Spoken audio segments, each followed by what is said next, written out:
Imagine being so desperate that you agree to marry someone old enough to be your grandmother, just to save your family. That's exactly what happened to Mark Davis, a struggling law student who thought he found a way out of his financial nightmare, only to discover he had stepped into a trap far darker than he ever imagined.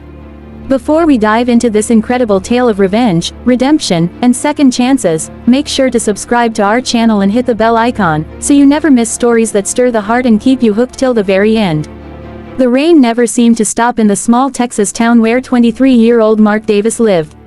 Drenched from another long day of law school and part-time shifts, he carried not just his backpack but also the crushing burden of debt left by his late father. Just when he thought life couldn't get harder, his phone rang. A voice introduced itself as Eleanor Brooks, a wealthy, 71-year-old woman with power in every syllable. She invited Mark to meet at her upscale cafe.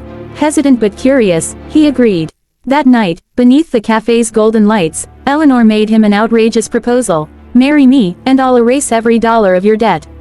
Mark thought it was a joke. But Eleanor wasn't smiling. She wasn't looking for love. She wanted a companion, a partner in name only.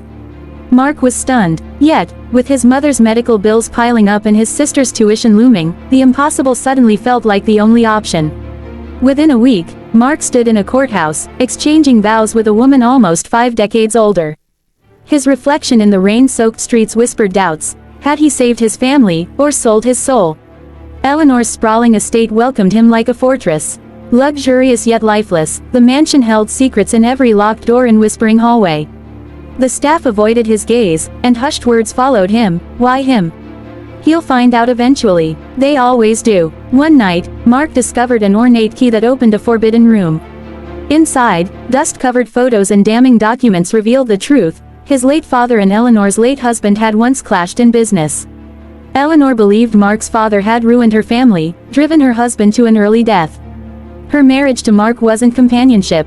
It was revenge. Confronting her only brought icy threats. "You're just like your father, blind until it's too late."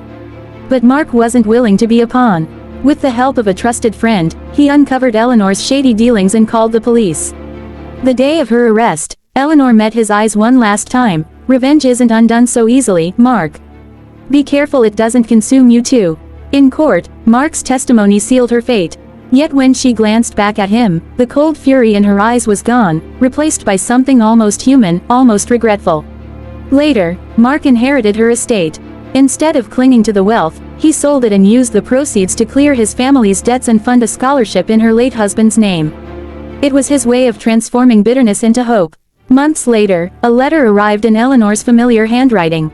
From prison, she confessed. "Revenge is its own prison. You showed me forgiveness isn't weakness, it's strength. Thank you for breaking the cycle I could not." Standing before the first recipients of the Harold Brooks Scholarship, Mark spoke with conviction. "This isn't just money. It's about second chances. It's about turning pain into purpose." For the first time in years, Mark felt free. Mark's journey reminds us that even in betrayal, forgiveness can light the way to freedom. If this story moved you, don't forget to like, share, and subscribe to Soul-Stirring Stories.